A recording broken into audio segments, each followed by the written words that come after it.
CA. Good afternoon, everyone. Thank you all for being here for the June CAC meeting. We're calling this meeting to order at 6 p.m. And we'll go ahead and start by introducing ourselves and going around the room. I'm Lorena Barrera with the 3rd District. I'm John Alden. I'm the Director of ILR. I'm Robin Jers, and I am from District 5. David Jones, District 2. Nathan Sullivan, District 1. Darnell Moen at large. And then we have staff from the Sheriff's Department. Kelly Burr from the Sheriff's Office. Sean Jones. Lisa Camacho, Community Engagement Manager with ILR. I lied. I'm not from District 5. I'm from District 1. Thank you. Thanks for that correction. We're talking about D5 before we started. Yeah. We don't have anyone attending today, right? Let me check. Well, I mean, from CAC members. Oh, no. Okay.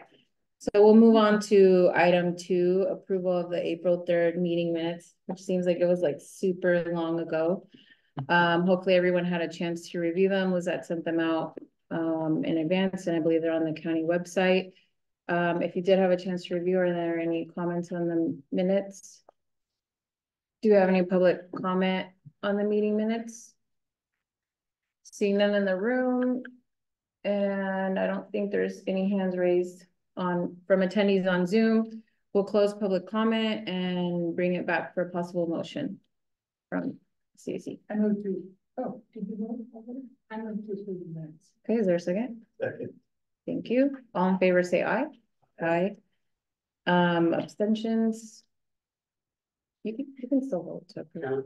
Yeah. Okay, all in favor. Okay. And there's no abstentions or no's, nays. Okay, we'll move on to item 3, openings and appointments. We did have someone appointed to District 5, Imelda Martinez de Montano. And she'll likely be here for our next meeting, which will be in August. And then we still have a vacancy in District 2. Moving on to item 4, we had a correspondence item that will be addressed during the Sheriff's Liaison Report. And now we'll move on to item 5, Director's Report. Great, thank you. It is summer. As you can tell today, it's blazingly hot. Yes. One of the upsides of summer when it's not blazingly hot is that there are a lot of public events here in Sonoma County. It's definitely a great time for us to be doing outreach, and so we're going to try to get out and about to as many events as we can. Lizette already put together a bunch of events that we just did for Cinco de Mayo, including the reviving of the traditional Cinco de Mayo event on Sebastopol Road, which was great. One example of an event we have coming up will be the Marin Sonoma Fair in Petaluma, June the 20th. That's a Thursday. Yep, June the 23rd. And I think, well, we will have a table there, and I think that's a great event for people to stop by at the corner of the county. We don't hit as often. A lot of the other events that we've managed to find seem to often be in Valley of Sonoma or in and around Santa Rosa. And so getting down into District 2, I think, is a good thing for us to do. For those of you who are members of the CAC, just a gentle reminder that it's really helpful for us to have people like yourselves at these outreach events instead of just, me and Lizette. We love doing them, but on the other hand, having the CAC members there gives a different flavor and helps you get in touch with some people in the public, and I think you find it interesting. Last year, coincidentally, happened to be a time when many CAC members' terms on this council expired. And so for a lot of seats, there's a gap of a month or 2 last summer when the next new person was getting appointed and coming on board. So we didn't have as many CAC members who were active members right during that little window in the summer. And I think it'd be great this year, since we have folks who are here through the rest of the next year, to have slightly greater attendance at some of these events. So if you can make any of them, that'd be great. Lizette sends out newsletters about the upcoming events, and she can also be in touch with any of you about particular events you think we should go to or that you would like to attend, maybe. So keep us posted about events that you see coming up. Particularly since we're not going to have a July meeting, you've got the next couple of months to get some outreach events, right? Robin's excited. No, right on. Good, I'm love it. signing everybody up.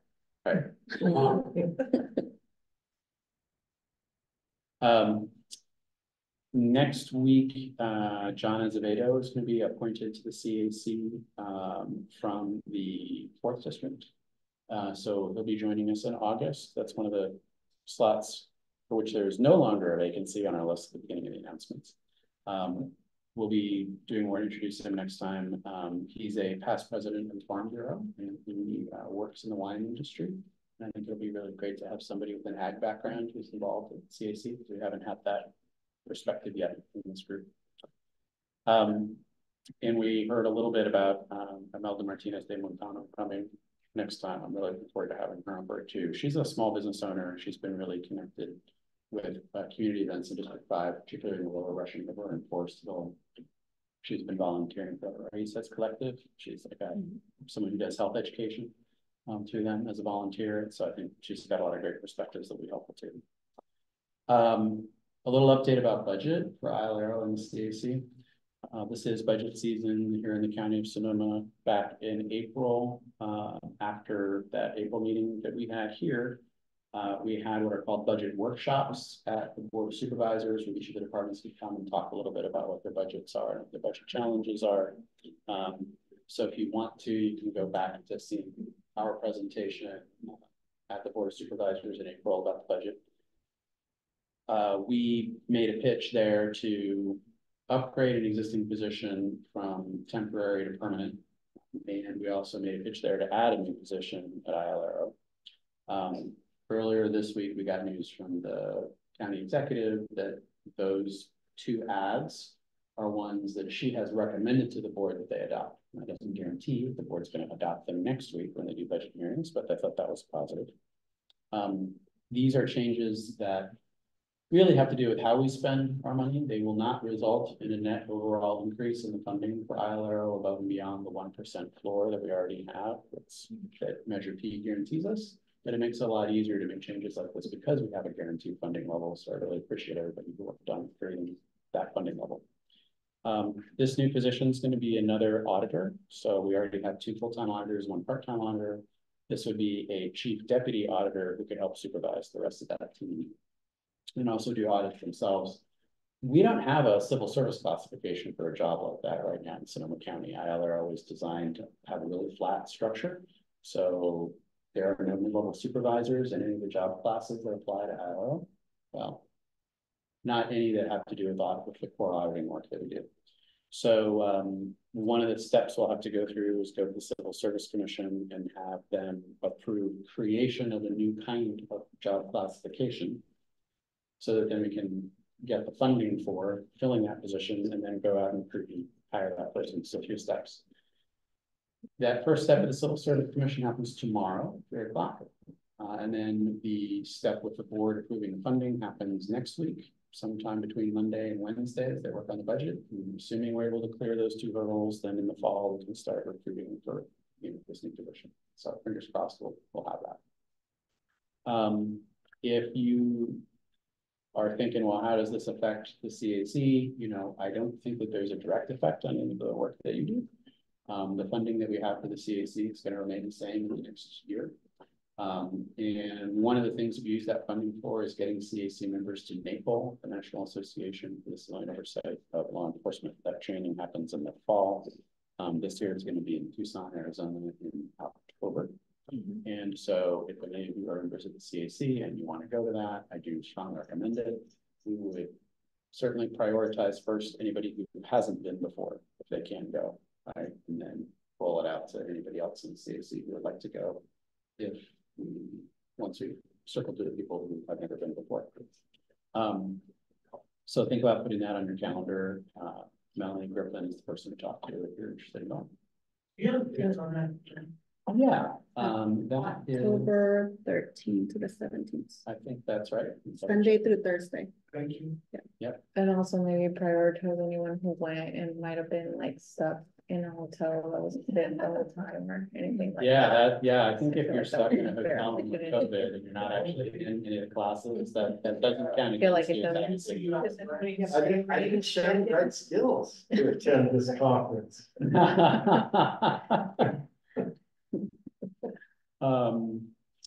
Yes, I have Nicole down as starting Sunday, October the 13th. Now, when we say it starts the 13th, that really means that there actually are sessions on the Sunday. So if you're gonna put in your calendar, think about traveling on Saturday the 12th. So that you're there for some of the material that starts on Sunday the 13th. And then I think the rooms were reserved starting Sunday. Melanie. The make sure we get that fixed. So the conference wraps up on Thursday the 17th, usually at about midday. About that. Some other just tidbits. Matt Chavez, one of the auditors, and I went to an auditing course offered by LAPD. Explaining they have a whole audit section that's internal to the Los Angeles Police Department that they created some years ago, in part because they were under federal court supervision and they needed to. So we learned a little bit about how they do their own auditing of a variety of processes inside LAPD. That was really useful. In May, in lieu of this meeting, we had the True Fact Town Hall, which I think some of you got to see. And we've had a lot of asks for the recording of that. And then, as you may know, the Sheriff's Office had their True Fact report to the Board of Supervisors a little bit after that. And the Sheriff went himself and gave a presentation. And I thought that provided a lot of clarity about what's going on, how the Sheriff's Office interacts with ICE. And I appreciate the level of transparency there. I thought that was really helpful. This might be a little in the weeds, but the Board of Supervisors have approved a racial equity action plan over the last month or so, and also a language access plan that apply to the entire county. So if any of you are CAC members and you're curious, what is the county's overall plan about racial equity? You can go take a look at that. The language access plan, I think, is particularly interesting because it talks about how we provide language resources all across the board in a variety of contexts, whether it's in law enforcement or whether it's when you show up at the planning department or you come to this meeting, right? So one of the things you'll notice we're doing, partly in reaction to that plan, but also for other reasons, is trying to make sure we always have translation at this meeting. So starting at our next meeting, I think you will see translation in Spanish live available at the meeting and at every meeting, and also online at every meeting, which generally the county hasn't done in the past. It's all been on request. So that'll be a change. That'll be a reminder to me to speak more slowly. As several translators have pointed out to me, when you're translating things from English to Spanish, not only does that take time and effort, but a lot of translators say that content you come across in meetings like this requires roughly 30% more time to say in Spanish than it does in English. Mm-hmm. Longer words and more complicated grammatical structures, right? So that's another reason why, I in particular, really have to learn to talk a little slow. Are we gonna get the same translator each time again? I can't guarantee that, but oftentimes it'll be Ricardo Rivara, who also does a variety of other work for us on a contract basis, like the graphic design for us. And then he is the person with whom we work to find other translators if he's not available. So if you haven't met him yet, you'll see him at outreach events. He often comes by and takes pictures and show up in our newsletters. So try that. Our community-oriented policing project is still in progress. We haven't talked about that in a little bit, but several years ago before I got here, ILARO and the Sheriff's Office started working with Sonoma State, put together a survey of community members about what community policing meant to them and how that might affect the kind of services they might want to receive from the Sheriff's Office. And we've scoped that to really very intentionally try to get information both from people who work at the Sheriff's Office already, right? So talking to deputies, but also talking to communities that predominantly get their law enforcement services from the Sheriff's Office in unincorporated areas, right? Like the Hot Springs or Vernville or the like. That program is going through a series of small workshops, focus groups with people from all the different targeted communities that we're trying to include in the survey. And then after doing some of that work with small groups of people to get a better sense of how to construct the survey, it'll be a much broader survey that'll be available to the whole community. So look for us to have something for you probably in the fall, publicizing the survey, which we'd like to get out there to as many people as possible. And in that regard, I want to say that I've appreciated the cooperation we got both into the previous administration, but also from our current sheriff, making sure our deputies available for some of those small study groups. That's been really great to have them available in the focus groups. And I know we've gotten people from a variety of different positions inside the sheriff's office and different ranks to do that. And I know Sean has been helpful in that regard. So thank you for doing that. I think that's great. Yesterday, we were invited to speak briefly at an online event for the California Coalition for Sheriff Oversight, which is a relatively new group statewide that's community members from lots of different counties who are looking to create oversight systems in their counties, partly in response to AB 1185, which passed a few years ago and makes that possible at county level, but also partly because they're interested in what we're doing here in Sonoma County. If I had to pick a couple, I'd say Sonoma County and Los Angeles County are probably the two programs that are furthest along. And then there are a couple others that are kind of trying to get started, like San Francisco. Sacramento's had one kind of sort of for a while, haven't gone real well. You know, in that regard, people are really curious what we're doing here. So that's a lot. It's been a couple months since I saw you last. Any questions from CAC members?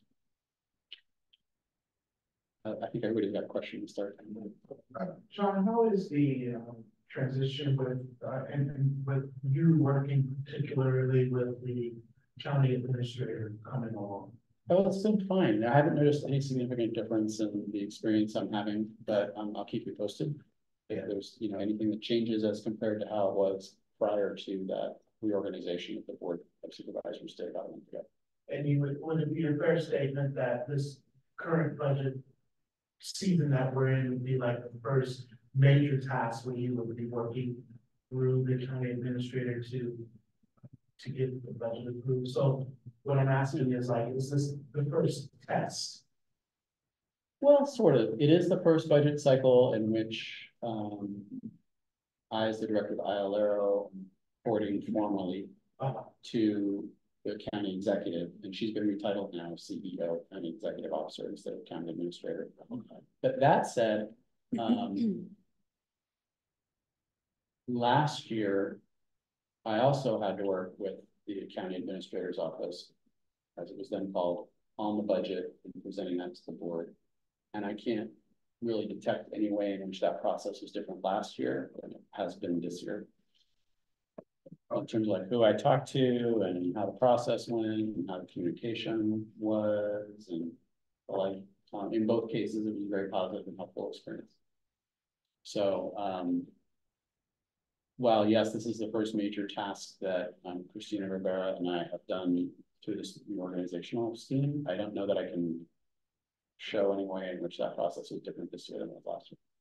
That makes sense. It does, and I think time will tell continually, right? So I think our job is to try and anticipate where there may be some disconnects. Yeah. And so, which is what I'm concerned about. Yeah. And so I just wanted to make sure that early on in the process, that if it's going great, that's good, but just to let you know that we got your back still, and we're paying attention. I appreciate that, and I'll keep you posted about how the experience is going, and I also appreciate you asking about it. Thank you. Yeah, and specifically, just to chime in, you know that of course, that the CAC took a position against that change, in large part, and I don't have the language in front of me, but in large part, because it said that the director, the position that you hold, we work under the policy direction of the CEO going into the future, whereas the measure that created the position that you hold said that you would exercise your authority at your discretion. That language presents the possibility for a collision and who drives the bus that's called Iolera. And, you know, I'll just take this opportunity to reiterate that, you know, we took a very strong position based on that and communicated it to the Board of Supervisors. Didn't win the day, but as Darnell says, you know, we remain extremely interested in, you know, any friction with regard to the policy direction of the office that you're directing, and you know, we would certainly appreciate hearing about it if it were to arise. Okay. Thank you. I think there were some other hands up questions. You can go first. Well, I was just gonna say, kind of what they both referred to is that we had that special meeting where we came up with that statement, and then I went to the Board of Supervisors and spoke on behalf of CAC. And didn't realize that I only had like 2 minutes or something. I got about halfway through the statement, but I did give them a copy. They all knew exactly what we, you know, what our position was. Yeah, so I was just gonna follow up on that. It's hard to live by those Brown Act rules, isn't it? When you're on the other side, I guess, right? I'm sorry? It's hard to live by all those Brown Act. rules. Yeah, right. I was curious about the backlog on the investigation stuff, if there was an update on that or things to, because I hadn't heard about that. Oh, you know, I didn't think to run a fresh number as of today, Yeah. but we're trying to crank out as many cases as we can before the end of the fiscal year, just because we need to shift gears a little bit internally after June 30 to writing up our annual report. Because we do a fiscal year model. So a few weeks from now, I'll have a number. So, yeah. Thank you for asking. Thank you. And just for clarification on that new position that you're opening, this would potentially be someone that is not in your current office now that would occupy that, or is it going to be opened up to some of the? It'll be a brand new position, Uh-huh. and there'll be a public application process. So both people inside the office and people outside the office can apply for it. And then there's a competitive process to see who gets it. Great. Yeah, and we'll make sure it's well advertised. Yeah. Thank you. But there was one other thing I did want to say. And that was that at the meeting when they were talking about the equity plan that they've adopted. I remember, I think it was Chris Corsi said, you know, we've adopted this in theory, but it will not be, you know, a running operative program until we fund it. He said, so just wait to see what we'll do with the funding of it. I mean, it sounded like there was a lot of support, but he did say it's not, you know, it's past, we you know, accept the idea of it, but we're gonna have to fund it still. Yeah, and I know the county's already been working on some of the ideas in the plan. For example, a significant issue in that plan was looking at all the job classifications in the county to see if there's any language in there, if there are any rules in there. They're having the unintended consequence of making the applicant pool less diverse, right? And or just making people feel discouraged from applying. And so as they think about that, there are a number of ways the county's already made fixes designed to try to encourage a more diverse applicant pool just to apply in the first place. And I got to give credit to the sheriff's office for taking one of those actions already and changing one of the qualifications for being a correctional deputy at the jail. So you don't have to already be a citizen. You could be someone who has a legal right to work here as opposed to being a citizen now to take that job, which is not the case in the past. And now that the sheriff's office led the way on that change and the county approved it, that opens up the broader applicant. Other sheriff's offices that have done that have seen, and other law enforcement agencies that have done that have seen their applicant pool really be much more diverse, especially by language fluency. It's a lot easier to get bilingual folks of a variety of language backgrounds if you are open to people who are not already citizens, because naturally that's going to include more people who have the experience of growing up somewhere else. So I think that was a really smart move. So the county's already working on some of it, but you're right, it will require continued attention. Okay, thank you. And just because it was brought up on the topic of the change made to the county administrator's office, now county executives office. I just want to thank everyone for their work on that, and I want to thank Jim Dovey for bringing it to our attention. We tried to advocate for what we thought was appropriate and what the community also felt. And we do appreciate if you keep us informed on anything that comes up, if there are any issues. Thank you. Thanks everyone, especially Casey for doing most of the work on that statement. Well, I'm Yeah, glad you great job. mentioned Jim's name because that wouldn't have showed up on my radar, and I don't know about anybody else. Yeah. Without his heads up, so. I wouldn't have known about that Queen, Well, and I'm not a member of Queen anymore. But Carl said Queen's talking about this, talking about what? Well, we do appreciate all the communication. Community. And you Yeah. guys took it, because I came and said, I don't know if it's good or not, but figure it out, please. Yeah, thank you. Okay, thank you, John. I have a couple of questions. Yeah, go ahead. Couple I'm just gonna do my monthly nurture you on David Chavez investigation. I know you're gonna give the same answer. You can't comment on it until the investigation is complete, but I'm hoping that investigation is really moving along because that's sitting there without the knowledge. And the jail hunger strike, has the office done anything related to that at all, or are you aware of it, or talking to inmates, anything? I'm aware of that only from media reports. Nobody involved in that hunger strike has contacted us in any way. Okay, thanks. Thank you. Any hand raised from? Looks like we have a hand raised from Susan Lamont. And on the hunger strike, I think Sean's gonna give like a brief update on what's going on with that. Yeah, go ahead, Susan. Thank you. I just wanted to thank the CAC members for wanting to continue to be monitoring how the essentially what I consider oversight of the oversight office is going to go. And I understand that right now, John may have a very good relationship with Christina Rivera, and that's a good thing.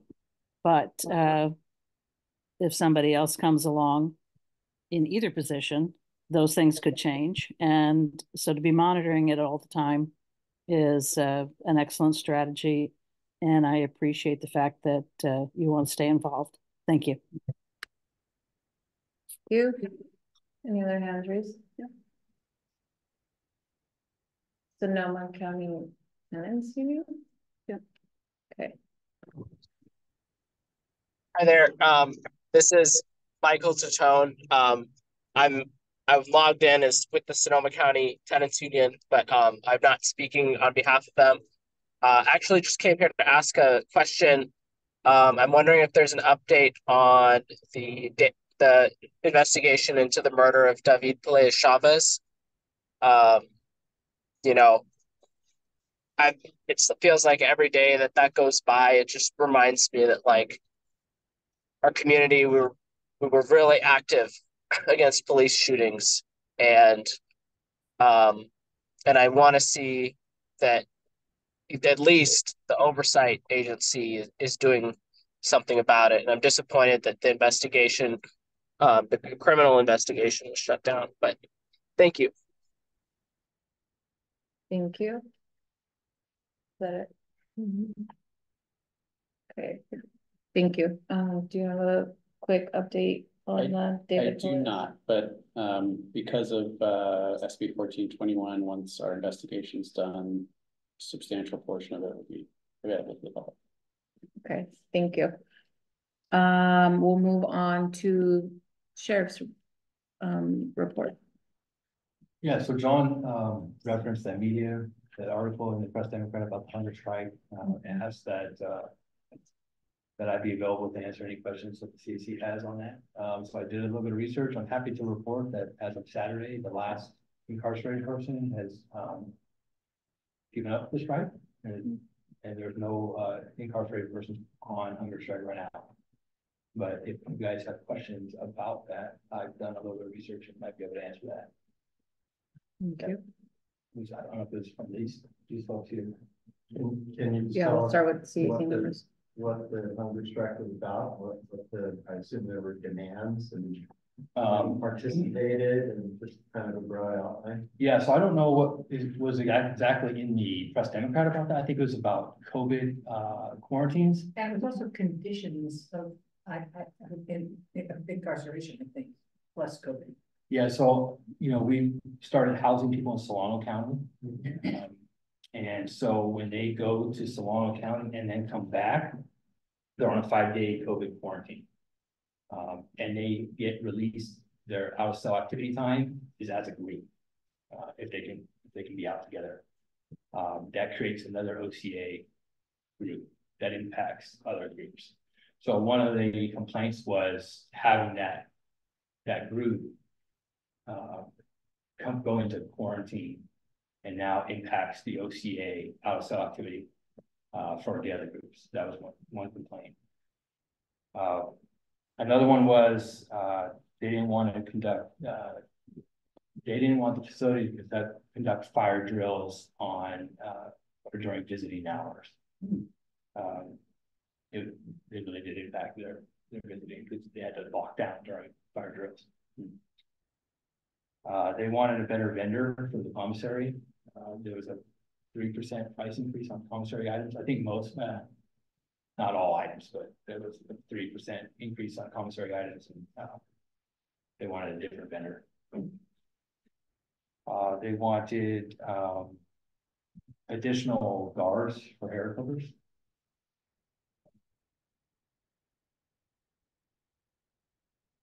They wanted their personal property, if they were being transferred to Solano, certain things like commissary items that you can get in Sonoma County, but you can't get in Solano County, you weren't allowed to take that. So what Sonoma County was doing was storing it for them for when they return and they give it back, but that was a concern. They wanted better prices for their video visits. I guess there's a fee associated with that that the families pick up. They wanted better pricing for that.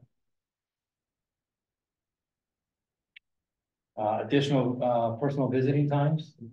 They wanted additional times for visits. They wanted free Tylenol and antacids.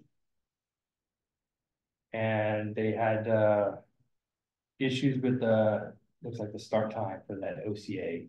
There's different start times available for out of cell activity, and looks like they wanted different start times for that.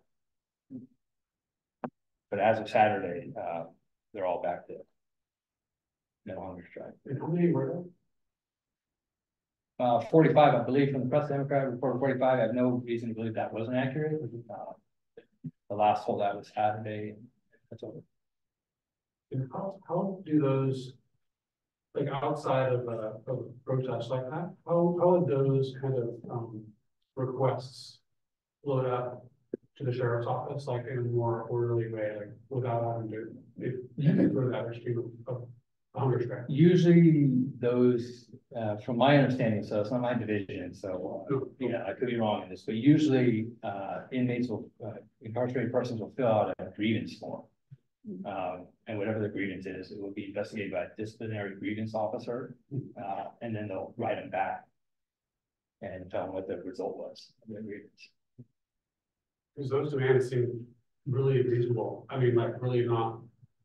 I was expecting something way farther afield than what you just listed off. So it's surprising. Seems like regular stuff. Yeah. Do you know if any of those demands were met during the time? So the jail didn't change any operations. So there was no changes to any of these requests. With some of these requests, like for a different vendor, for commissary items, the jail contracts with a certain vendor for that stuff, but there was no change to operational procedures to end the strike. They all just came off of it on their own. Lieutenant, were there any hospitalizations or any medical services provided as a direct result of this, on the sheds? I can't say if there was any, like, in addition to their normal medical checks, I don't know. If any additional medical issues arise, I can't speak to it. You know, so they still have access to their commissary items. Their commissary items are not taken from them, so they can still eat whatever they have, but they weren't eating the jail food. And then a wider question is, and this relates to the staffing shortages, and the arrangement that you have in Sonoma County. So is that still in effect, where we are taking incarcerated people into Sonoma County temporarily, because it sounded as if that particular thing was causing a lot of anxiety. And so is that still the case? And is it, as far as you know, going to still be the case for the near future? As far as I know, that's still the case, but I'm not at the table for those talks. Understood. Yeah. Thank you. Sure. John, what does the measure say about Iowara's role in grievances coming from incarcerated people at the jail? And what does that mean in real life, if it does say anything? Oh, that's a great and slightly complicated question. Or the answer to it is slightly complicated.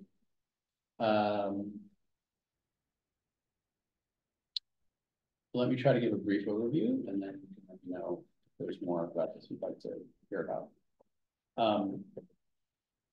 I think it's useful to think about two words that have very specific definitions in the law in California. One is a grievance, and the other is a complaint.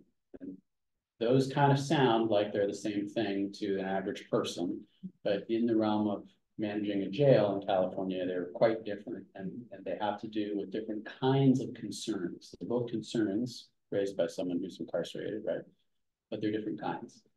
We use what we call the complaint track to memorialize concerns about the conduct of a specific employee of the jail, like a correctional deputy. So if someone is at the jail, they're incarcerated at the jail, and say, I think this deputy mistreated me, or wouldn't let me do something that I should be allowed to do, denied me my rehabilitation time, hit me, wouldn't give me my food. You know, I think it's an individual, then we use the complaint track. And the reason that is a specific track is because California state law has some very specific rules about how complaints against individual members of law enforcement are supposed to be investigated and handled.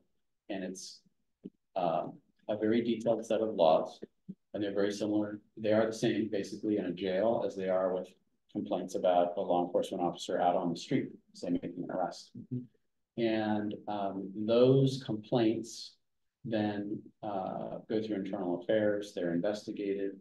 ILRO audits many of those. Measure P talks about the kinds that we audit. We look at the ones that are described in Measure P, and many of those come from jail. So those kinds of complaints that arise in jail, we do end up seeing. The term grievance is separate from complaint because state law has mandated that inside of a jail, this only applies inside of a jail or a prison. There needs to be a way for people who are incarcerated to complain, not just about an individual they think mistreated them, but about the overall conditions of the jail.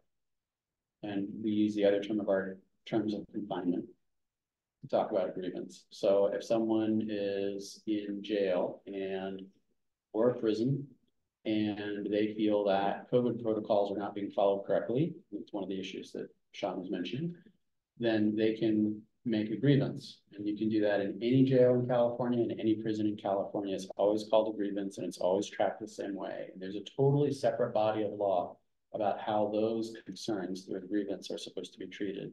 And as Sean mentioned, there's a process inside the jail for making sure those grievances are handled correctly. This is important for a number of reasons. One is that the ways in which those two are handled are quite different. And so the sheriff's office is required to follow very different practices with resolving each of them. It's also important because an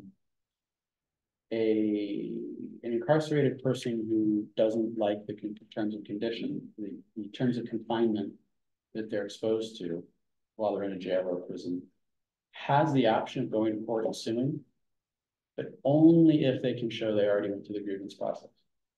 So it's very important for us, meaning Sonoma County, to be thoughtful about making sure that people who are incarcerated, if they have a grievance, get to go through the grievance process, and that we as a county do a good job of memorializing if they made the grievance, that we responded to the grievance, right? And then that person could go to court if they wanted to. So there are many reasons why the grievance system and the complaint system are kept separate, and those are a few of them. So the kinds of issues that Sean was mentioning in his report are what we would call terms of confinement. Well, it's not about the conduct of any one deputy. They're not saying someone's breaking the rules or treating them badly individually. The concerns that I heard Sean mentioning are all ones that have to do with the overall policies of the jail. And to the extent that those are issues I've heard about before, just from seeing other cases, I would say, just from the conversation we've had here today, without having talked to any of the folks who are staging a hunger strike, those sound like issues where, from what we've seen at Islero, the jail's practices are consistent with state law and consistent with the policies that the jail has set up, but they might not be preferred by, it might not be the policy solutions that the folks who are incarcerated would like to see, right? So to get back to your question, Casey, we do take a look at the complaints at Islero. Sometimes people will send a grievance to us at Islero, and to make sure we've protected their right to be able to sue afterwards, we'll send that grievance back to the jail to make sure it can get processed as a grievance. And we've worked out a process with internal affairs in the jail to make sure we're double checking that any concern that's brought up is appropriately tracked into either the complaint track or the grievance track. And sometimes a person will have a whole lot of concerns, and some of them will get routed to the complaint investigative process and some to the grievance process. So make sure they're noted correctly. Islero has historically, on a few occasions, taken a look at the grievance process to make sure it's being handled correctly. Some years ago, before I got here, we pointed out that there were some flaws with the grievance process, that it wasn't being actually completed correctly inside the sheriff's office, and to their credit, the sheriff's office promptly fixed the problem. But at some point in the future, we might take a look at generally how the grievance process is going to make sure it's going in a way that complies with state law. But we haven't looked at that just recently. So that's a lot. And when you say internal affairs, is it the same internal affairs that would look at, you know, anything that came to the sheriff's department, or is it within the jail that the grievances are? Sean might be able to answer that a little better than I can, but there is now a sergeant who has come up through the jail, who gets many of the investigations relating to things in the jail. So, and that person works with internal affairs, right? Yeah, so a personnel complaint, we have a detention sergeant assigned to internal affairs that handles personnel complaints. Yeah. But a grievance is handled by a disciplinary grievance officer or two as a specialty unit in the jail. In the jail. Yeah. Okay. One of the things I think the sheriff's office has done well recently was make sure that there is a sergeant assigned to internal affairs who's come up through the jail and knows the processes there to investigate those cases, because then I think that person's more familiar with what's going on in the jail. And as you may know, those are remarkably different job assignments and even different job classifications. So a deputy who's working in the jail might not really have much idea about what it's like to be a deputy in the street and vice versa. So having someone who has that experience, that is a real strong improvement. A question for Lieutenant. Does the sheriff's office do like process audits at the jail or the main office? I mean, do you periodically look at your existing processes and kind of rework them and retool them based on feedback you received from either or management or whoever? Yeah, I can't speak on the jail's behalf, but I imagine they go to different trainings and whatnot and have different groups that they, and I know a lot of the jails, their processes are regulated by the state. But I imagine I'm assuming that they have other influence too. I have one, sorry, question. Aside from participating in the hunger strike, do you know how many grievances, if any, were actually filed? No. No, okay, if any. I don't know that. Okay. Any other questions? A kind of statement. It would be nice if you did do those process audits and things change. you could tell the community, I think that would be good PR. Yeah. You know, just to like, let us know that, you know, you're involved in the processes and taking a look at things and making changes when they need to be made, I mean, without having some, you know, oversight committee come and say, you gotta do this. It's great, just, I think, for the community to see the sheriff's office being proactive. I totally agree. Yeah, I'll take it out. Yeah. like, for example, I just have a question. Why are fire drills done during visiting hours? Is that like something that could be changed? Like, are there things that were brought up that maybe the sheriff can analyze and see if like small changes could be made? I know you said Yeah. nothing was changed now, but maybe it triggered him to think about it. Yeah, and I don't think that's the intent, is to have them on visiting or at visiting hours. But from what I understand, each new correctional deputy has to have at least 1 or 2 fire drills under their belt before they're released from the training program. Oh, And we currently have 38 on the training program. And so trying to get through those, you know, it impacts somebody in one way or another. So it's not the sheriff's office intent to do that, but Got it's the way it's working out right no, and that helps Yeah. us understand as well. Yeah. It doesn't do it when it's phrased that way, Yeah, for sure. any, Or just negligent, not paying attention. Yeah. any other questions? If not, we'll open it up to public comment or move on to our other item. Go ahead. I have a few. I was just wondering, I don't know if we can ask you to do things, but it would be great if the next time you came, if you could answer some questions about the jail processes. Like, I mean, from my constant readings on law enforcement issues, anecdotally, I know that grievances are retaliated against. So it would be great to know, how many grievances are there? How many have you guys looked at? And who is your oversight agency? Is it just when you say that it's regulated? Well, sure, it's regulated, but who's making sure that that's actually happening? So I agree with what they said, that yes, it would be really good if you guys could produce some kind of a process audit for the community, for those of us that are here taking this information back to the community. And yeah, I get concerned about retaliation. We know the guard counseling has stopped, but we also know that that is a possibility. And I want to thank you also for letting us know about the new recruits, because that's very interesting. And it's true, like, it's really important for us to communicate like this so we can know, oh, it's because we have to get through those. I would love to know if they had medical care during this time. I've read a couple of times about the OCA issues. And I don't know I think that we are legally out of compliance with how much OCA people are getting, and I could be wrong. But maybe you could let us know if that's the case. Is it because of the understaffing? I don't know if I'm done with my time yet, but. You still have time. Okay, that's fine. That's enough for now. Thank you very much. I'd love to hear back. Sean, if you could just touch on the question about medical coverage and things, and then that was brought up. Yeah, I think the question was, if there was more medical care needed because of this hunger strike. Like I said, I don't know that. There are medics and nurses that work in the jail. There's routine medic checks, but I don't know if there was any additional needed medical because of this. Well, maybe the finer point of the question would be, were any of the people who were on hunger strike for 45, did any of them require medical attention during the period of time where they were on hunger strike? Right, so I don't know the answer to that. Unfortunately, it's not my division, so I'm not in there every day to know that, and that wasn't one of the questions I asked. Thank you. Any other public comment? Go ahead, Jim. Just a quick question. The article in the Press Democrat made it sound like there was potentially a COVID outbreak happening in the jail. Are you having a COVID problem that you're aware of? I don't believe there's a COVID outbreak, but Okay. like I said, I'm not in there. Yeah. Thanks. We do appreciate you looking Sure. into this. Thank you very much. We'll close out public comment. We have one. And, oh, sorry. Go ahead, Susan.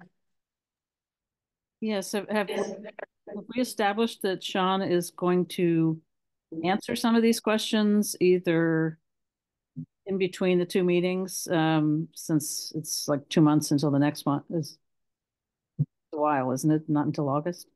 Or whether these questions will be answered at the next meeting.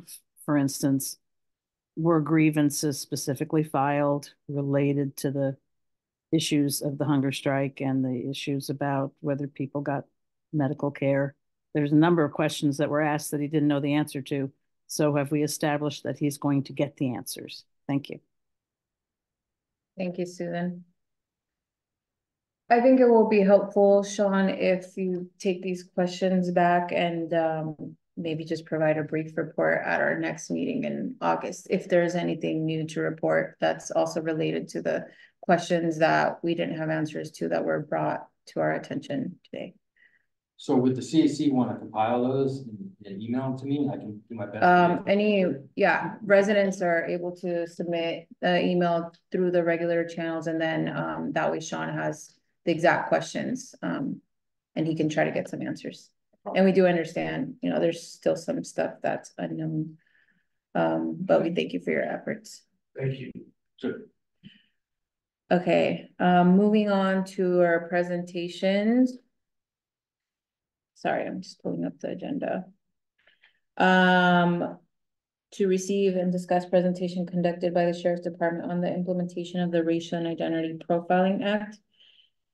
And we have Lieutenant Burris here to assist us with that. Before we get started, I just want to thank Ronnie Adwan for helping us in with this topic. And it was put on the agenda because our RIPA ad hoc has been doing work to try to get an understanding of the process around RIPA, which is the Racial and Identity Profiling Act that was created through the passing of Assembly Bill 953. It's a law that requires state and local law enforcement agencies to collect and report data regarding individual stops to the California Department of Justice. And this also includes the California State University Police Departments. Every law enforcement agency in California must collect and report who they stop to the Department of Justice. And this has been the law since 2017. So the ad hoc was established to examine the available information and work with the RIPA administrator and the sheriff's office to understand the department's issues regarding reporting and leveraging data. And in the process, we've exchanged questions and answers. And today, this was an idea of Sheriff Ingram to have this presentation. We've exchanged questions and answers, and we'll hear directly from the Sheriff's Department on RIPA, among other things. And I will turn it over to you all. Oh, I do want to say, we did have something like this scheduled a long time ago, and we didn't have any sheriff's staff to provide the presentation. John kindly went over, remember the PowerPoint at the time, and I don't even think Sean was our liaison at the time. So it's good that we have sheriff staff here to actually give us the information so we could all gather a better understanding of the process behind RIPA. So I'll turn it over to you. Thank you. Thank you. So I really don't know anybody in this room. So I'm gonna start with doing a scenario. So I need one role player to help me out with this. One volunteer? Quick reading. Go, Robin. It's up there. You're better. So you're gonna be the deputy. Sure. So you want to just read those? Okay. You can sit right in your seat and do it. Sure. Should I start straight away? Good evening. I stopped you for not making a complete stop at the stop sign. I'm so sorry. My mom is in the hospital and I'm on my way to see her. I'm sorry to hear this. I will not write you a citation at this time. Please, Bradford. Thank you. I will. So now you return to your car as a deputy and you have to fill out stop data. So it's a scenario. It's not included in that. So what's my perceived race? White woman. Okay. So gender. Okay, perceived sexual orientation, No idea. perceived age. You're not gonna hurt my feelings. Mid-30s. Perceived or known disability, Don't see. right, and, perceived to be unhoused. No idea. I don't think so. Okay, so again, these are your perceptions of that really short interaction, right? And so why I wanted to do this is just to kind of give you a quick just to show you, when you stop someone, you don't know who they are, and it can be that quick, and you're gonna have to answer all those questions about someone, and again, it's what your perception is. Do you guys want me to stand up, or is it making everyone uncomfortable? Yeah, Yeah. however you feel. Okay. We intentionally try to be casual to make people comfortable, so whatever makes you feel good. You have a good. If you want to dominate the room. I'll sit down, but, you kind of, we're gonna, went through some of my slides here, so I just kind of give a brief overview of the Racial and Identity Profiling Act, RIPA, is what we call it, 2015. This came directly from DOJ, and I apologize, there is a typo, on the first bullet. It's supposed to say prohibits racial and identity, not identify. So I apologize for that. Profiling by law enforcement requires law enforcement agencies to report data to the Attorney General's office. It establishes the Racial and Identity Profiling Advisory Board, provides data, best practices, and recommendations for community advocates, organizations, law enforcement, and policymakers to collectively advance the goals of RIPA. And there's a hyperlink on there to AB 953. So next slide. So what does this mean to each deputy? So when a deputy contacts a person, in the course of being a law enforcement deputy or detective, they're required to provide certain data regarding that contact if it results in a detention or a search. Next slide, please. And when do I, as a deputy, have to report stop data? Anytime you are engaged in work activities and you make a lawful detention of a person, you must report the stop data. So some examples would be driver of a car during a traffic stop, response to a dispatched call, and you detain a person whether in handcuffs or not, pedestrian contacts where they're detained, probation or parole searches, people detained for search warrant service. And again, what we train the deputies is the threshold is in court, whatever you would use in court as a detention. If it's reasonable to believe someone is detained or they believe they are detained, then you have to report the stop data. Can I ask a question? Is just the traffic stop you just set up, is that considered a detention? Yes, because the driver is not really of the detention, so you would have to report that. Even if you don't write them a ticket. How specific do you need to be? So agencies shall not report the name, address, social security number, or other unique personal identifying information a person stopped, searched, or subjected to a property seizure. Every deputy that completes the stop data will be assigned a unique ID, and those IDs come from DOJ. So every deputy has a unique ID that's assigned to them or officer. The information is tracked about you, meaning the officer or deputy, the people that we detain, the reason for the detention, what was the outcome of that detention, and if any of the items were taken through the contact. It's kind of hard to see up there and on here, but so prior to clearing a call, the deputies are able to input all of the required information to DOJ on their mobile computers in their car. And here's just a little screenshot on here of some of the information. So they're able to do that in their cars prior to clearing the call. Now, with all the information I just recently learned, it takes between 2 to 5 minutes to complete all the data after every contact for them to fill it out.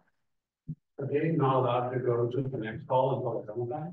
So they can ask dispatch to pen that call, which keeps the call open, and then they can go back and do it if they need to. So once you complete the data, what happens here? Where does it go? So the Sonoma County Consortium has built a system so the data will transmit to Cal DOJ. Cal DOJ will then post the data to their website for review by the public. The data that we send to Cal DOJ will be posted to this website for public review on Open Justice. And then also the information that is taken from the website is in their annual report as well. And so the system that I'm referring to was the one we just looked at, little picture. So this is what the consortium built, so we can do it in the visual car. So is it fair to say that each entity, each law enforcement entity may have a different looking data input stream? Yes, that's a fair statement. But this is the one in Sonoma County. Can you tell me what the Sonoma County Consortium is? So there's members from each department on it, that got together and helped build this system. So, and rep from every agency, law enforcement agency, so Sheriff's Office, Santa Rosa PD, Petaluma PD, Roanoke Park, Department of Public Safety.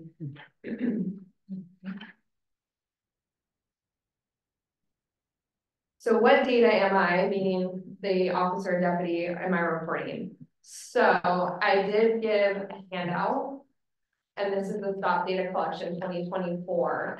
And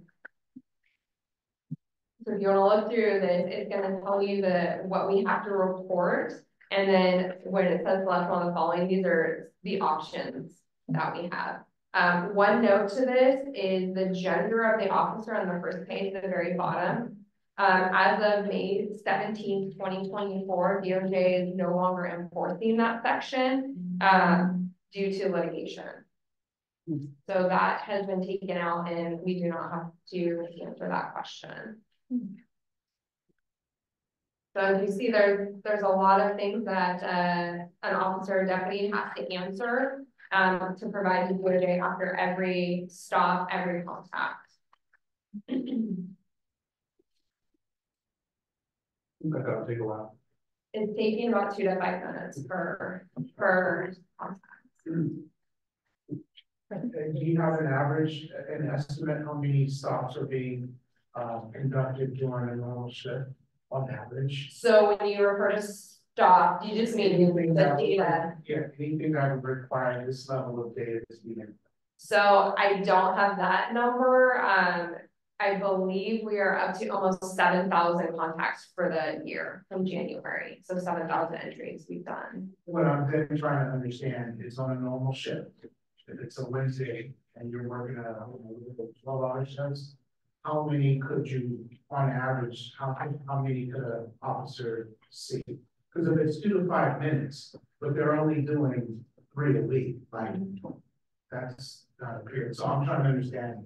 It just depends on what's going on that day. It depends on how proactive the deputy wants to go out there and be. Are they pulling cars over? Are they sitting and not pulling cars over? Are they just responding to calls for service? Because all of those. So again, it all depends on some days we're really busy and you're going call to call. Some days you're not busy. Some days you're pulling cars over because you're not going to calls for service.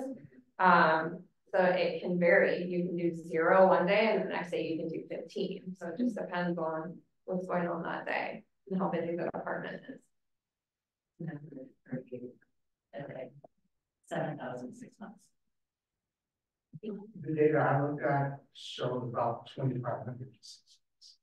Well, second half of 2020. The word that the lieutenant used was 7,000 contacts, which may be different than what we're talking about here that leads to generating. No, what I saw, and it could be that I misread it, was that we're close to 7,000 stop data entry. Okay. And that may be So detentions then, right? Sounds like you referenced 2021. COVID. Second half. Yeah, so that was right in the middle of COVID. I don't think we were reporting until it says on here we began reporting June 1st, 2021 to DOJ. Yeah, right. So that was the year, half of the year. Yeah, I'm looking at July through December 2021. We'll probably only county sheriffs, 25 agencies. Yeah, so you could expect that number to be a lot lower. That's 2,500 for 6 months, and she's saying 7,000 for 6 Close months. to, it was 6,000, like 6,000. I have a question. If each officer deputy has a unique ID, why are they required to enter the type of, well, I don't understand the type of assignment, the race or ethnicity of officer and all that every time. If it's a unique ID to the, I don't have that answer. If they make a mistake, like say they go through this, right? And I'm spending 4 minutes and then I go on and I'm driving and I realize, oh, you know, I screwed up this one answer. Is there an opportunity for them to correct the record? Or how would that happen? If we go to the next slide. Oh, sorry. No, you're ahead. I like it. Sorry. So as a RIPA coordinator, I've only been doing this for a couple of months now. So I'll just share kind of what my responsibilities are. So every day I get a daily internal report, which shows incomplete or pending entries. And what that means is, let's say a deputy doesn't check on these boxes, they submit it, it goes through. Even if they don't completely fill it out, it still goes through, and then DOJ sends it back saying this is incomplete because I didn't fill this out correctly. So I do get those reports every day. And so what I will do is I will send the deputy a message and tell them to fix the entry. However, they cannot change any perception data. So let's say DOJ doesn't like the perception data they gave, we can't change that because that's their perception at the time of that contact. So they cannot change that. I also get a monthly report from DOJ that shows, it kind of goes into the ones I receive daily. Let's say a deputy doesn't go in there and fix it when I tell them to, which happens. Every month DOJ is gonna send me a notice saying, hey, these ones still aren't fixed. They need to get fixed because we didn't accept them. So then I have to again go to the deputy and tell them they have to fix it, or complete it. So that's my role. As the RIPA coordinator, I just make sure that when DOJ sends stuff back, that the deputy completes it, so that way they get their data. And then the last slide is just all the legal requirements. There's a lot of legal requirements for RIPA. And not everyone probably has. What was your question kind of led into this, right? If they didn't have time to finish it, or Yeah, I was curious about incomplete or wrong answers. they did take back Yeah, it's to me, and then they have to go and fix it. And you're almost like auditing in a way, like that stuff. I mean, but at the direction of the jail, they're saying something's incomplete and you need to fix it. correct. So, and I use the word auditing because I feel like I keep coming up tonight, but, so let me give you a scenario. So say there's an officer, and this was in the news about like maybe a year ago, and it wasn't anywhere around here. But let's just say that like an officer is upset at having to do this department. And they purposefully select incorrect data. So they stop, you know, a black man and they describe him as a white man. And on down the line, right? Is there any spot checks that are being done to make sure that that isn't occurring? So we do not go look through all their RIPA entries and match it with body worn camera, if that's what you're asking. I wouldn't expect you to do it across the board, because that would be like prohibitive in terms of resources, but like spot checks, like a random, like, you know, 1 out of 5,000 or 2,000 or whatever the number is, where you just select and double check, make sure that it matches up, right? Does that make sense? Like, No, I understand what you're saying, but yeah. no, we don't do that. Okay. And I don't know of any agency in Sonoma County that's on that either. Are you aware of the situation that my fellow council member, my fellow board member is talking about? Where there was a purposeful misrepresentation of data that was race-based?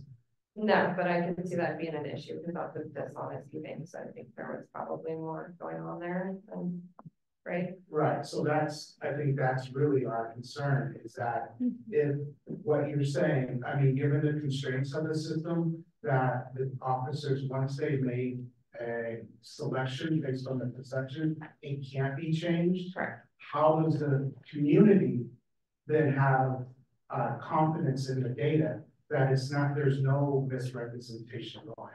And it sounds like, at least from the sheriff's department in Sonoma County, there's no mechanism in there to verify that the data is valid.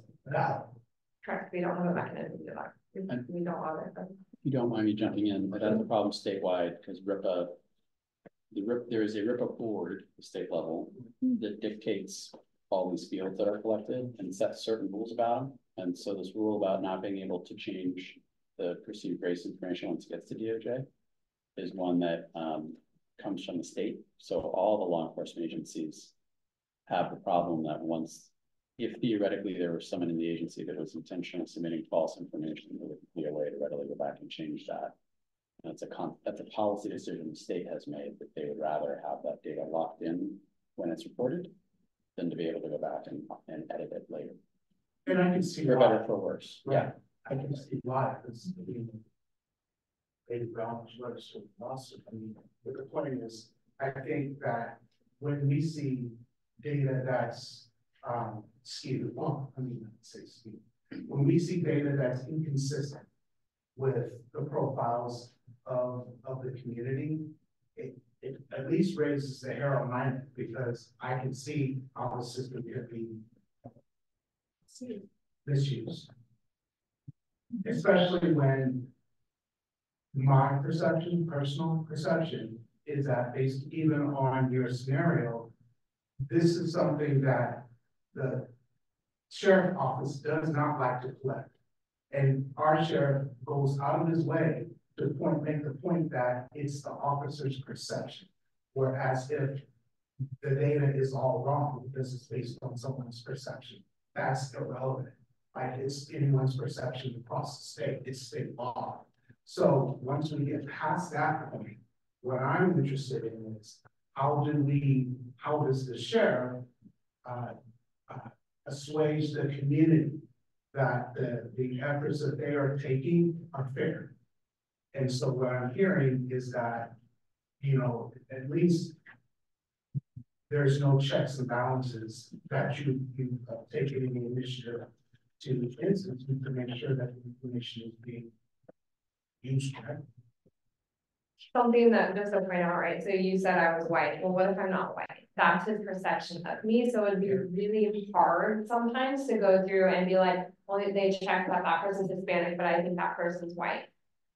That would be really hard for me to watch video and do that, because again, it's saying what their perception was at the time they contacted them. Right. Yeah, it would have to be obvious, right? It would have to be super. That would be what I would think. Sure. But it would be, if I was in that position where I had to sit and audit every single one, it would get hard to do that, because again, I wasn't there. I don't, you know, you might think I'm white, but I'm not, right? Oh, yeah, So, I have it wrong. But I act on my bias towards you, like if there is one. exactly, and It's that's why. based on my perception. Right, and that's why I wanted to do that, because it's not easy to do, and Right. everyone just assumes it's easy, and it's not. And it's really hard to assume people's gender, sexual orientation, right? And we don't ask those questions to people. The age, right? If we got a driver's license, we'd be able to figure out how old they are, but again, if what you're perceiving when you contact someone. So. That's why to me, the perception on the part of the officer of the other person is so important. It's not the reality of what that person identifies as, it's what the officer perceives. That's the data you want to collect for sure. And I want to make sure that, you know, Sheriff Ingram and the DA understand that too, because I've heard some public comments that they've made where they almost argue that because it's perception based, that it's not valid, and I'd say that's entirely incorrect. Absolutely.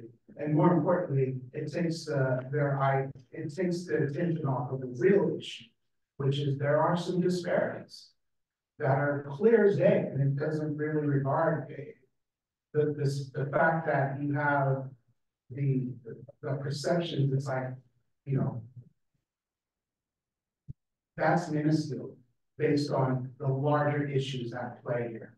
And when you read the River report, it's very clear that, again, across the state of California, these are just perceptions. So I agree with Nate, like, let's get past the fact that it's based on someone's perception, and like, what are we going to do with the data that is based on someone's perception? Like, that's the bigger issue. Yeah. And where does the data get analyzed? Is it at the state level? DOJ, DOJ. And then sends it back to the county or, you know. So they do an annual report. I believe that's what you're referring to, the virus statistics from. So you hear once a year about their analysis. we have access to it when everyone else. They make it public. Yeah, it's on the website. Okay. So, Ron, so we pulled that data from the website to how it's adjusted for, and we were looking at, again, second half of 2021. And just so that we can get familiar with it, the data set is massive, it's huge, right? So there's a lot of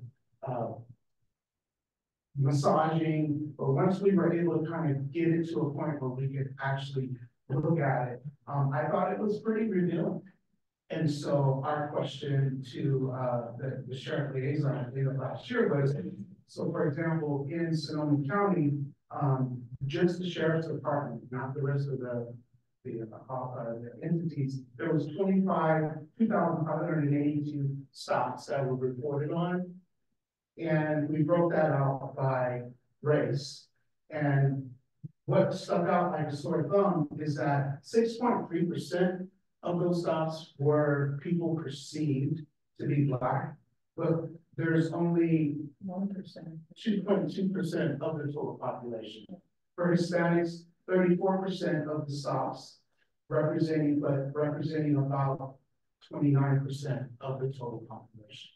And so as a person of color who has experienced this, it just validates my own experience. And so when I went back and really looked at that, it's troubling, obviously, but the response that we got back from the sheriff's department was that a lot of those people don't live here, they're from out of the county. But we know from the data, the restrictions on the data, you're not collecting any information, personally identified information on those individuals unless it's being matched in a system that's outside of it. Right? So I don't, unless, I would love to see that data to show, like, if there are 6.3% of these people getting stopped are Black. So I just wanna, it's not stopped, it can be a call for service on a call 911. So I wanna clarify that, it's not us stopping people because of their color. This data is also from calls for service. Calls for service, great, maybe you can parse that out. But you understand the bigger issue that there's disparities. This is why the state of California and its wisdom is collective, because we want to address it. And so my question to the sheriff's department is, if it does believe that the people who are being stopped disproportionately do not live in Sonoma County, please shut it. Well, I think that statement was meant to, not to say for fact that this is the reason why these numbers don't match up, but the RIPA form is based on perception and it doesn't account for are you a Sonoma County citizen. So that's just a reason why those numbers could be different. That wasn't, there's not another database that we're collecting saying, okay, well, we stopped so many people from this county that we could provide to you.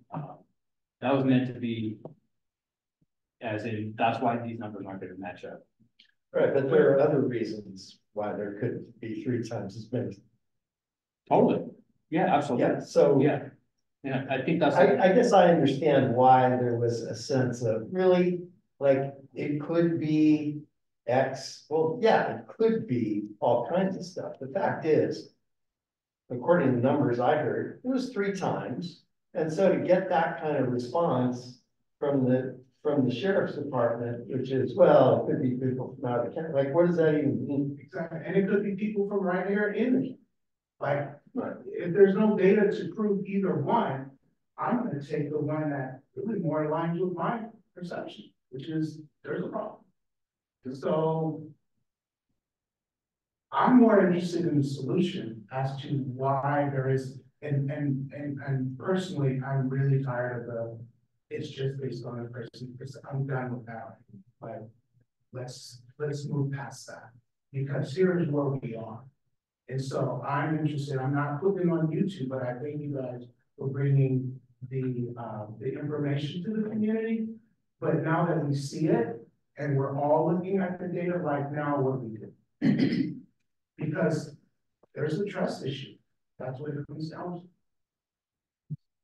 I think it's great that you did the scenario, because I think that was one of the questions that I had when all of this first started. I think it helps our ad hoc kind of understand the process behind all of this.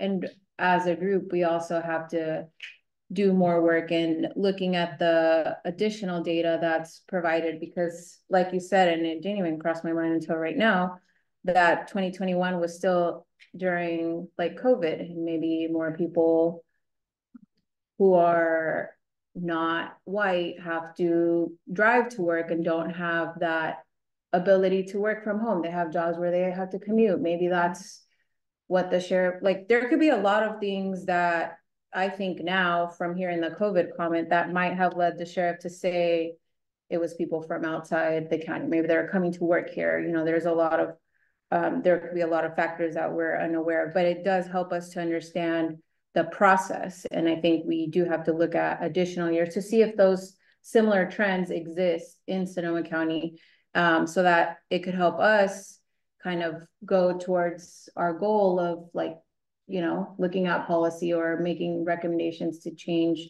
anything that's allowed in the process of RIPA data collection. So I just want to say that's my personal opinion on the presentation and the information that we've looked at, and it does help me understand things a little bit better. I did have a question where you wrote in your presentation about an error status, and does that mean something is incomplete or pending? Is that on the record parting this part? Yes. So, yeah, if there's errors, like they didn't finish it, they missed something, right? Because there's a lot of check boxes or drop down boxes. If they skipped over one for whatever reason, then it's an error status. But again, when they submit it, it still gets pushed through. It doesn't, you know, like when you are sometimes on websites and you fill out information and you press submit and it says, no, you have to complete this box. It doesn't do that, unfortunately. Okay. So if they miss a box, it just, DOJ is gonna send me that information the next day on their report, and I'm gonna fill up the deputy know, hey, you need to go back and try and fix them. So then when you said they can't change any perception data. Correct. Once it has been submitted, so when you get something back saying there was an error status, does that mean for everything else that isn't the perceived part of the questionnaire, of the officer perception, they could go back and say, oh, I remember that was in Rohnert Park, not in Cotati? Or does it stay that way and they just continue filling out whatever is missing? So they can fix stuff, but like, let's say they don't put any of their perception data, even when they submit it, they can't. Oh, I forgot to fill that box out. They can't do it. That part is blocked. But yes, they can change if they put it was a Rohnert Park, it was Lincoln County, they can change that. Okay. But generally, they're not gonna know that unless it's been rejected for other reasons.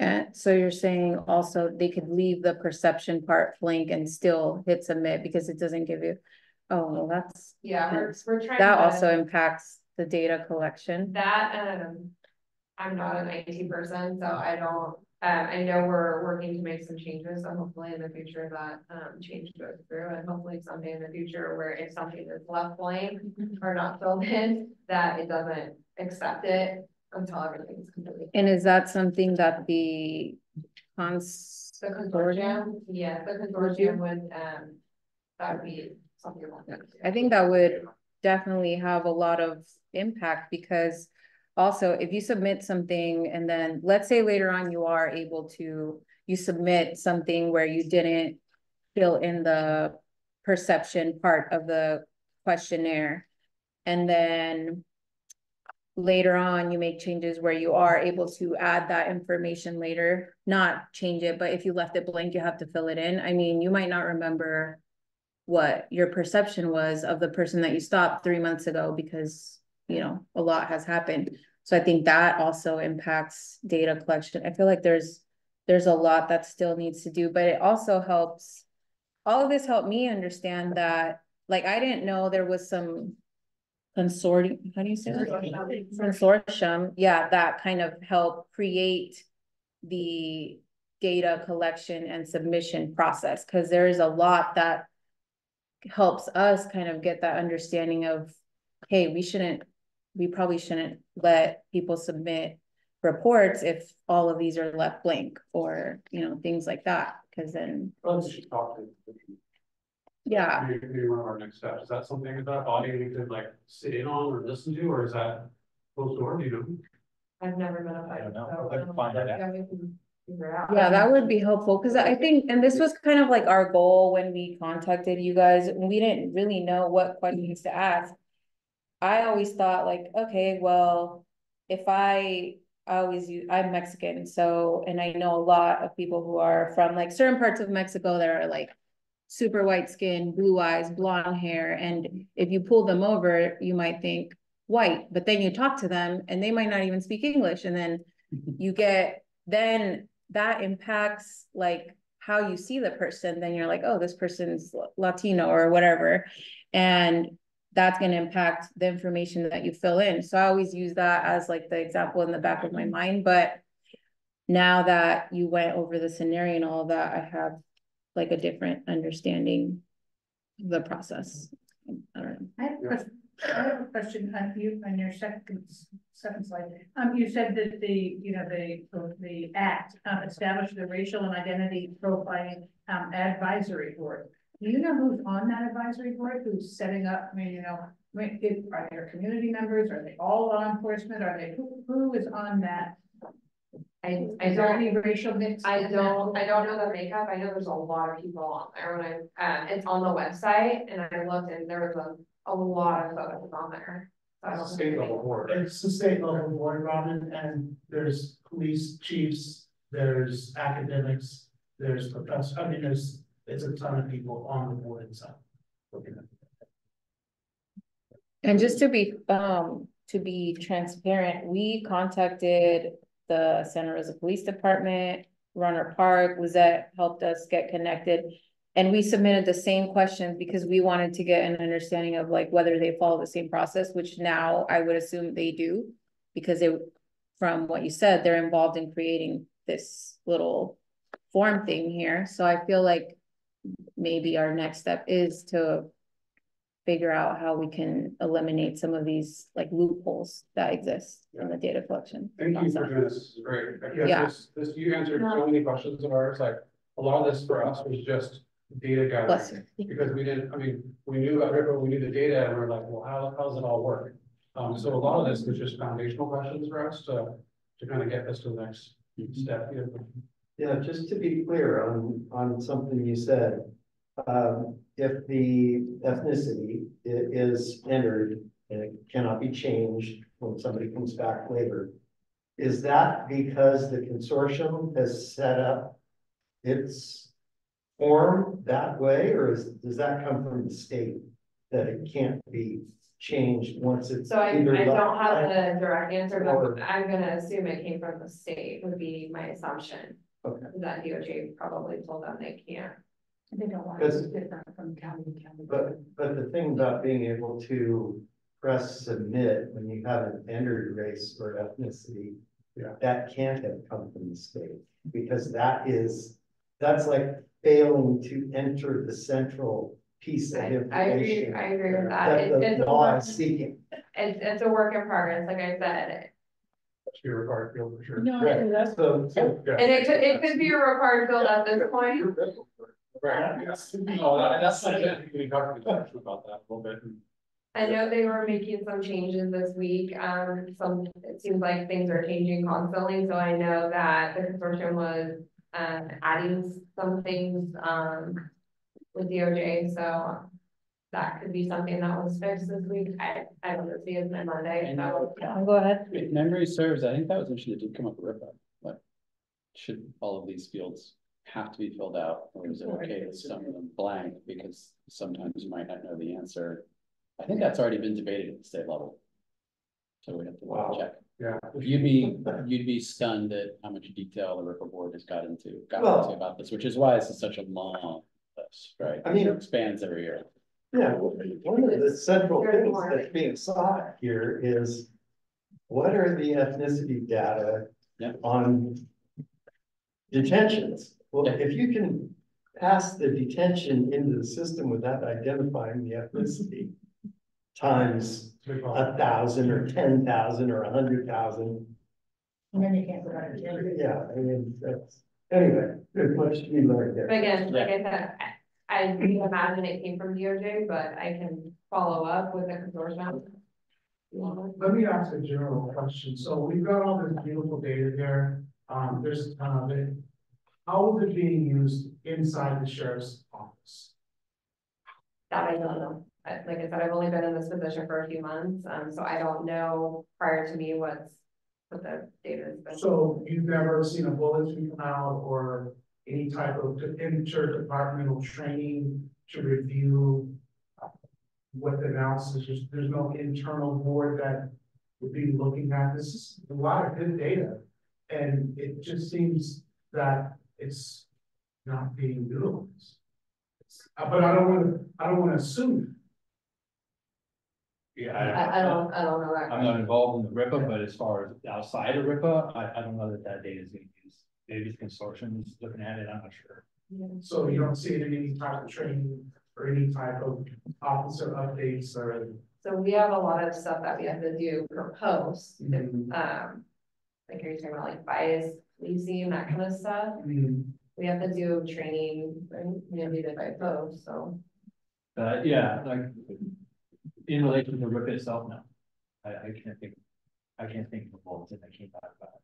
Or even outside of it, but how about just any interaction with the public, right? I mean, because really what we're concerned with, if we're dealing with RIPA just because that's the data set we have, but really what we're talking about is bias in policing. So that's the bigger topic, right? And then the question is like, is there a problem or not, right? And I guess one thing I would like to hear from the sheriff's office is whether or not they think there's a problem. You know, does Sheriff Ingram think there's an issue here or not?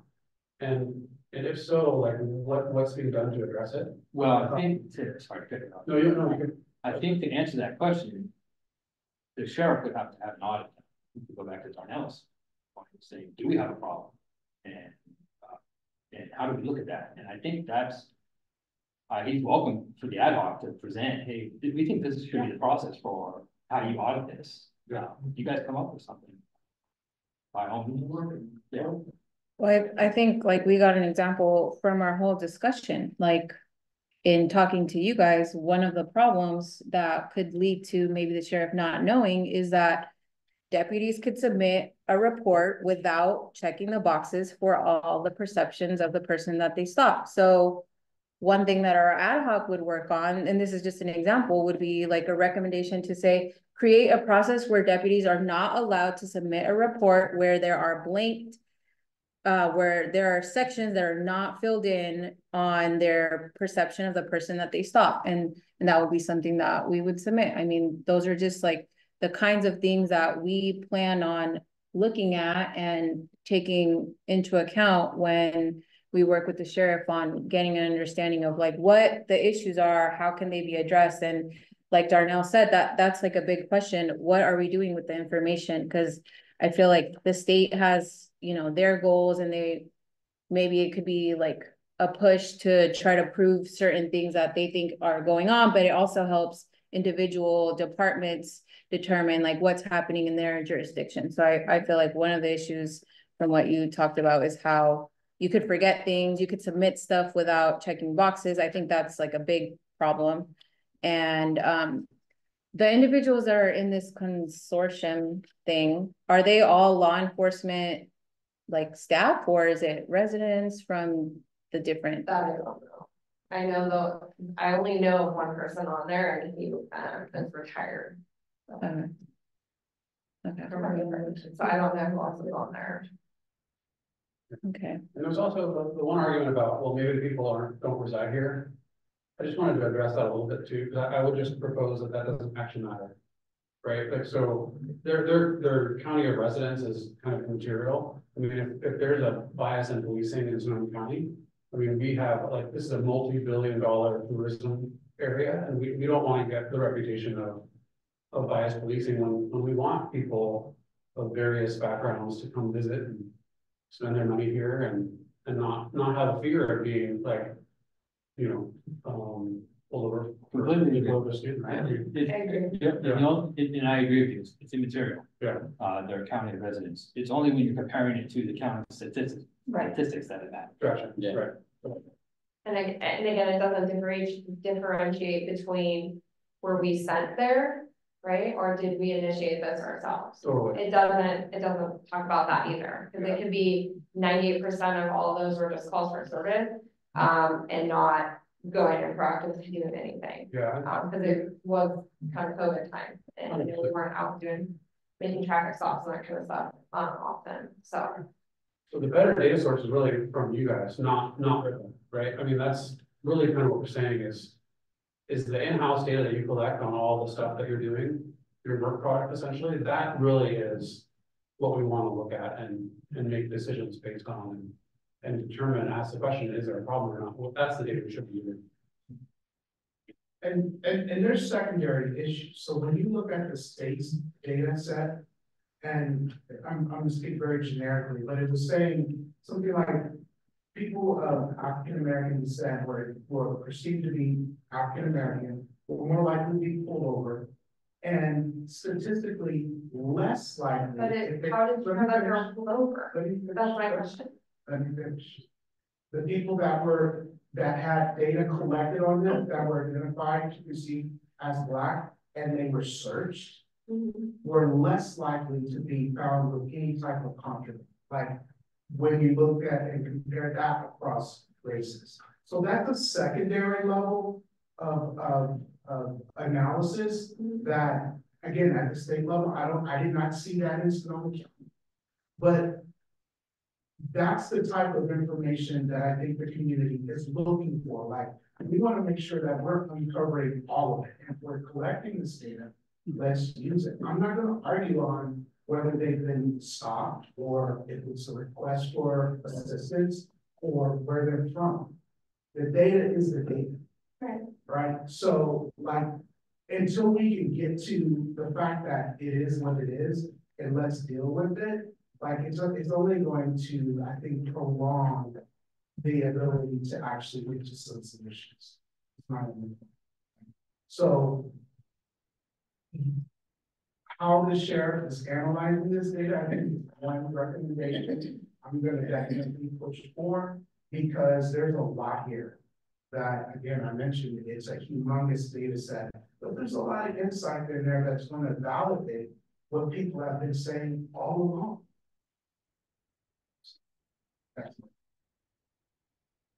I'm noticing we're at 7:40. Should we do a public comment?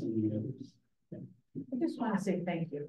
Yes. You know, you're a lot of questions, but I don't want it to feel like it's a, you know, I just need clarification.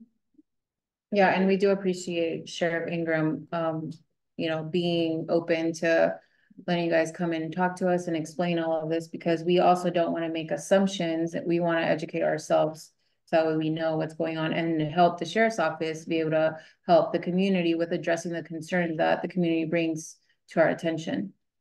Okay, thanks everyone for your comments. We'll open it up to public comment. We'll start with individuals in the room. And let me get my timer ready.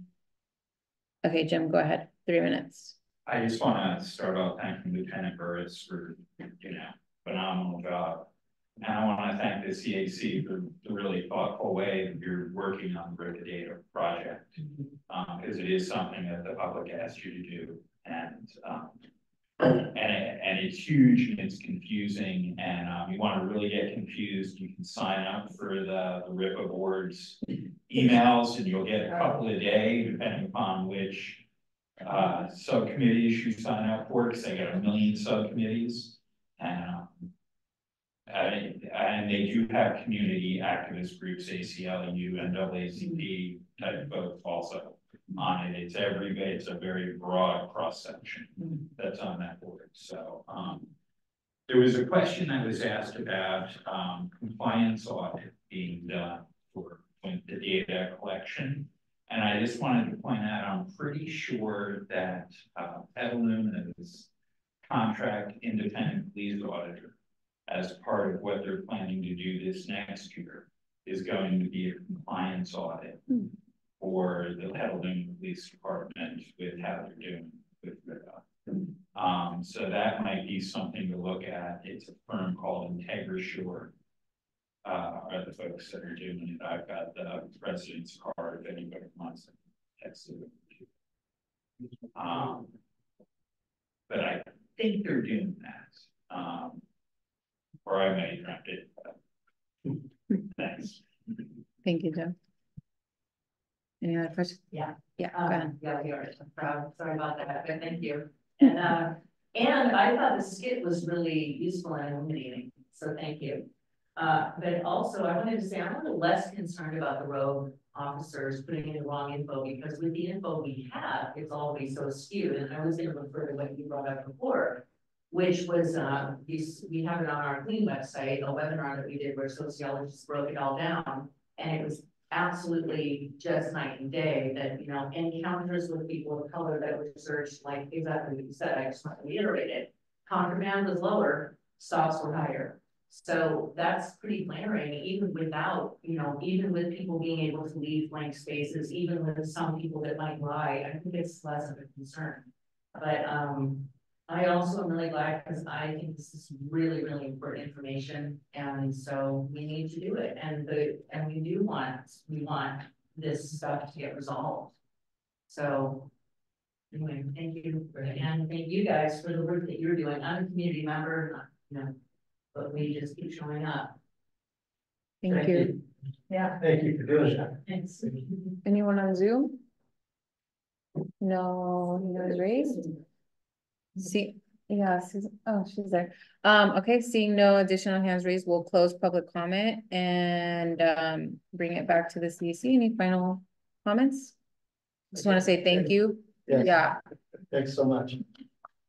Yeah, we might have, well, we'll definitely have like additional questions, but that'll be with our ad hoc, and we'll work to like be super transparent with the sheriff and the community and gather ideas and continue the work. But you definitely give us a really good understanding of the process now. So thank you. Thank you for being here. You did a great job. Yeah. Yeah, thank you, Sean. Thank you. Okay, so we'll move on to the next item on the agenda. Oops. Which is we don't have any business items, so CAC committee reports, and we'll start with community engagement. Are there any reports you need to provide? Well, I can say that we've met with Raymond, Rania. Yes, and we are, you know, trying to come up with a plan, and she is certainly being very helpful. We have, you know, clearly moved beyond, you know, the idea of, you know, just tabling everywhere. I mean, that's not all we're doing, but, you know, primarily tabling and recognizing that there's just, you know, oversight without community engagement is just so inefficient. I mean, we need to be connecting with the communities that want, you know, that are our stakeholders, and finding out what they really need more from us as a CAC. So we are definitely ramping up, and, you know, appreciate everything John and Lizette are doing. And also we did, you know, comment in our committee meeting that there is a statement in the charter of the CAC that says that every member of the CAC should be committing a certain number of hours a month to community engagement, that it is not just the job of the community engagement. Yeah, and that's why this is here. And we need to actually say number of hours. And these are tabling, and that's a very important part of what we're doing. But we need to be doing a whole, you know, other aspect of community engagement with other CAC members. Yeah, that's it. Thank you. RIPA ad hoc, I think we have a report, right? We kind of gave a summary of what we've been working on. Thank you. Recruitment and hiring practices. Yeah, so we met once, and I sent you some, like a week ago, I sent you some follow-up questions on the recruitment stuff. Just more questions that came up in the course of us meeting and talking over email a little bit. I was under the impression a few months ago that we were like close to closing this one up, to be honest, and so I was thinking I would produce a policy statement kind of suggestion and then kind of get some answers on some data answers from the sheriff's office, and the team kind of set me straight during the last meeting a little bit and made the point, which is totally right on point. Alan kind of said, look, you know, before we make a policy statement, it should be based on something, not just our opinion about how things should be. It should be based on data. And so we are kind of circling back, and we are going to create, and it's already been created, a form that we're going to send out to the public to gather input from the public. And we're going to send that as widely as we can across the county, including any agency or group that we can get.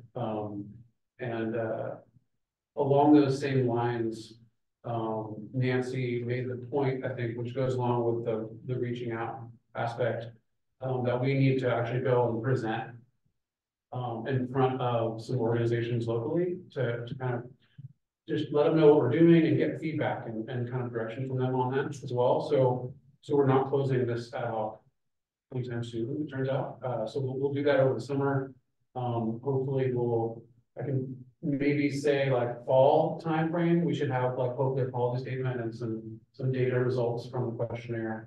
And then we can kind of revisit about how much work this is left. Awesome, thank you. Policy recommendations review, specifically K9. K9, yes. So our reconstituted 4-person ad hoc has now met and had several discussions about our way forward. That features a pretty in-depth conversation with Rania Agwan, who should I call her a consultant or what? Okay, so Rania as a consultant and talked about our interests and concerns with regard to K9. Got a lot of feedback from her, verbal and written. We as a group, our foursome has put together sort of a series of actions that we intend to take that begin with sort of a broad information gathering, which is already well underway. We are, I believe, if I'm not mistaken, John, that next week we're going to meet with Sheriff's Department personnel, trainers, handlers specifically, perhaps observe some training, have an opportunity to talk to some of the people who are on the street using canines to enforce the law. We intend to issue invitations to IOLERO staff, to the Sheriff's Department, and perhaps to a couple of targeted,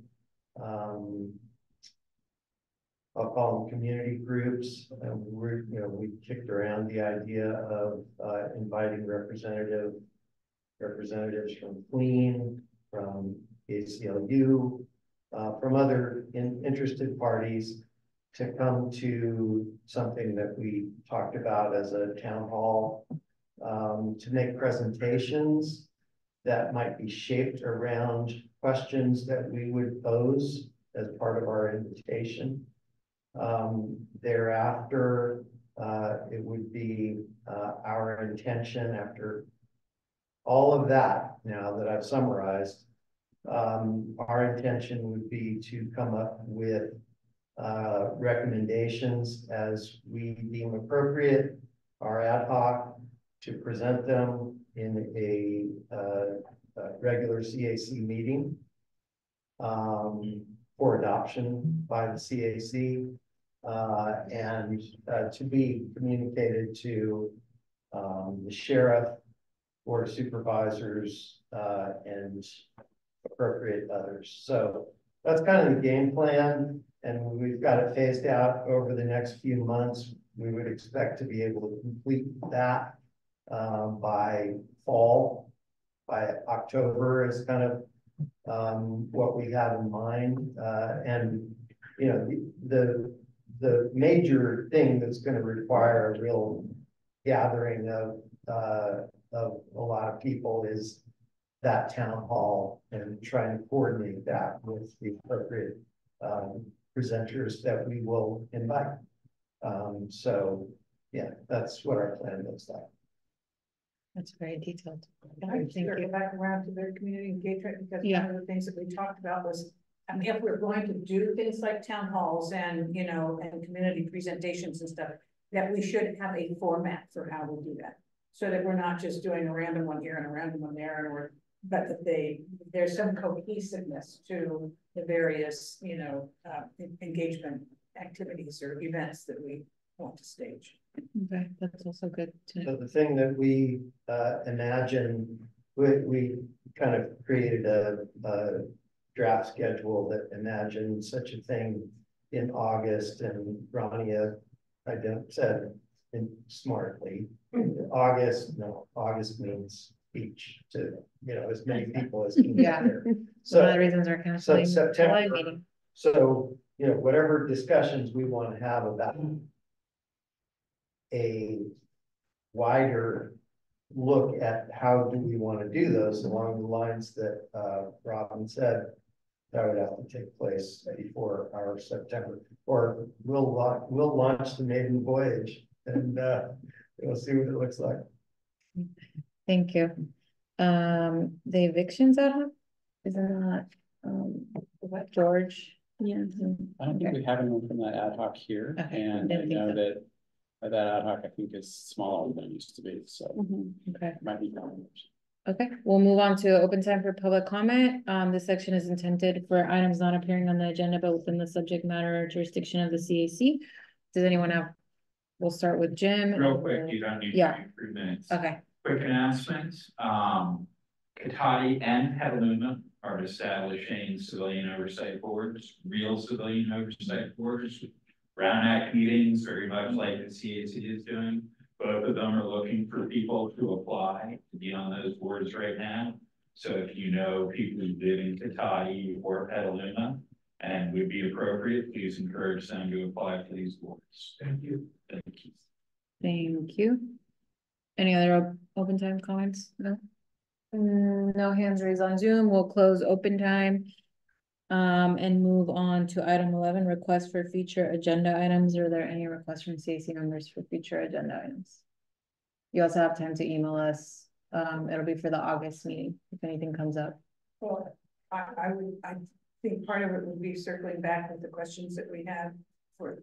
Yeah, but well, that'll be like in Sean's report or something. But I mean, for like business items or anything, if anything comes up, send it to Lizette and John. And Nancy and myself. CAC announcements. Any CAC announcements? No. Okay. So we'll move on to item 13, adjournment. Thank you everyone for being here. Our next meeting will be on August 7th at 6 p.m. It'll be here in this room. And we are canceling July as we announced earlier. We'll adjourn at 7:53 p.m. Thank you, everyone. Have a good night. Thanks, Frank. Thanks, Susan. Thank you. See you. Thank you. Thank you both for being here. Thank you. Much appreciated.